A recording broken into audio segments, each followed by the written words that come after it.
Four,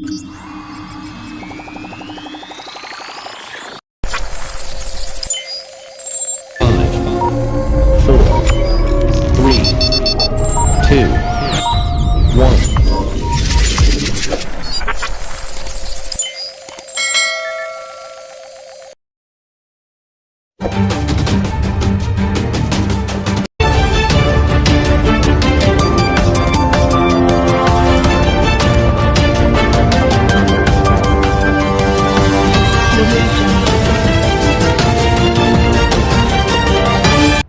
Kondisi Papua diklaim berangsur aman.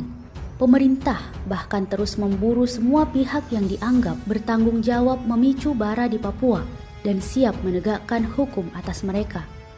Namun, banyak pihak yang pesimis problem Papua akan selesai dengan tuntas, karena akar penyebab konflik di Papua tak pernah sungguh-sungguh diselesaikan oleh penguasa.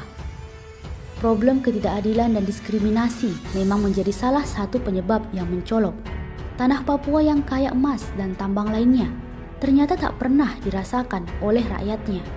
Wajar jika potensi konflik yang berujung disintegrasi terus membayangi tanah Papua. Sebagian masyarakat Papua pun menganggap negara bernama Indonesia ini seakan tak ada. Bahkan yang mereka lihat, negara justru melegalisasi eksploitasi dan penghinaan atas tanah air dan kehormatan mereka. Indonesia tak lebih dari penjajah yang merebut kedaulatan tanah dan harga diri mereka. Kalaupun ada pembangunan, maka mereka menganggap itu bukan buat mereka, karena faktanya semua infrastruktur yang dibangun tak membuat kesejahteraan merata. Ketimpanganlah yang justru makin menganga. Dan lagi-lagi, disintegrasi dipandang sebagai solusi. Kondisi ini kemudian dimanfaatkan oleh pihak asing dan para agennya di kalangan penguasa yang ingin menarik keuntungan dari terpecah belahnya wilayah Indonesia. Sebagai contoh, sejarah pahit adalah Timor Timur.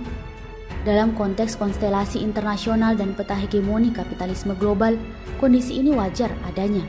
Bagaimanapun, Indonesia adalah negeri yang memiliki segalanya, potensi sumber daya alam, posisi geopolitik, dan geostrategis. Karena itu, selama ini Indonesia selalu dalam posisi diperebutkan bangsa-bangsa besar. Tujuannya jelas, sebagai objek penjajahan. Mirisnya, kemerdekaan yang katanya sudah didapatkan Indonesia ternyata tak mampu membuat Indonesia lepas dari penjajahan.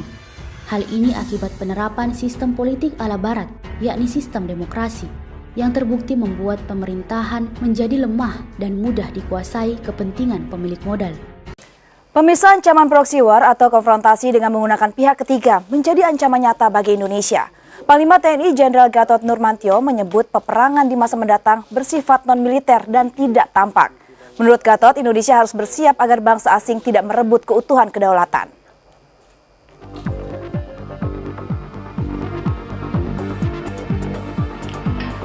Berbagai konflik di dunia saat ini umumnya akibat persaingan kepentingan antar negara untuk menguasai sumber energi. Lambat laun konflik itu bergeser ke arah sumber daya yang dimiliki satu negara. Pertumbuhan penduduk dunia, menurut Panglima TNI Jenderal Gatot Nurmantio, tidak diimbangi dengan ketersediaan sumber daya, baik energi, pangan, maupun air yang memadai. Sayangnya, pemerintah tidak spesifik menunjukkan kelompok mana yang menjadi aktor intelektualnya. Terlepas benar tidaknya sebagai generasi muda perlu waspada terhadap upaya pihak tidak bertanggung jawab yang ingin memecah belah persatuan bangsa. Peran inilah yang ingin dijawab oleh pemuda Perindo. Sebagai generasi penerus, pemuda justru harus menjadi perekat persatuan bangsa. Hal ini disampaikan Ketua DPP Pemuda Perindo Effendi Syahputra usai mengikuti pelantikan kepengurusan pengurus daerah dan sayap Partai Se-Papua Barat. Selain Pemuda Perindo, ada 13 Dewan Pimpinan Daerah dan 204 Dewan Pimpinan Cabang, termasuk pengurus Kartini Perindo yang dikukuhkan langsung oleh Ketua Umum Partai Perindo Haritanu Sudibyo. Gini, saya pikir kalaupun terjadi isu-isu negatif agar disikapi bahwa kita ini sebagai pemuda wajib mengawal bangsa ini dan tidak terpancing. Pemuda itu justru yang bisa menjadi pengontrol, bukan malah menjadi objek dari pemecah belah bangsa. Sementara menurut Ketua Umum Partai Perindo Haritanu Sudibyo, ancaman disintegrasi bangsa juga bisa berbentuk kesenjangan ekonomi masyarakatnya. Saya Saya rasa masalah disintegrasi bangsa itu ancamannya bisa aja, tetap ada, tetapi penyelesaiannya mudah sebetulnya. Kalau masyarakat itu sejahteranya merata kerjanya, baik di semua daerah, baik dari sisi kesejahteraan masyarakat maupun pembangunannya. Saya rasa sudah tidak berpikir seperti itu lagi. Menteri Komunikasi dan Informatika Rubiantara melakukan penandatanganan MOU dengan Ketua Pengurus Pusat Muslimat Nahdlatul Ulama Jawa Timur yang juga Gubernur Jawa Timur Khofifah Indar Parawansa. Penandatanganan disaksikan ribuan massa muslimat dan fatayat NU dan juga Forum Pimpinan Daerah Kabupaten Nganjuk di Desa Gempol, Kecamatan Rejoso, Kabupaten Nganjuk, Jawa Timur. Hal ini dilakukan untuk menangkal berita hoaks yang saat ini marak di media sosial. Diharapkan adanya penandatanganan anti-hoaks ini, warga muslimat dan fatayat NU dapat menjadi pelopor anti-hoaks. Gubernur Jawa Timur yang juga Ketua Umum PP Muslimah NU Khofifah Indar Parawansa mengatakan maraknya berita hoaks di masyarakat dikhawatirkan akan berdampak pada disintegrasi bangsa karena satu sama yang lain saling menjelekan, sehingga tugas kita untuk mengerem berita hoaks di masyarakat. Jadi ini bukan hanya dongeng masyarakat kota. Kalau sudah hoax masuk ke desa-desa, saya khawatir ini akan berdampak pada kemungkinan yang tentu tidak kita inginkan, yaitu disintegrasi bangsa. Karena satu dengan yang lain kemudian saling berpraduga kurang baik, dengan satu dan yang lain saling menempatkan, bahkan kemudian saling menafikan, yang mana kemudian akan membolak-balikan fakta dan seterusnya. Pasti itu sangat kontraproduktif bagi produktivitas bangsa.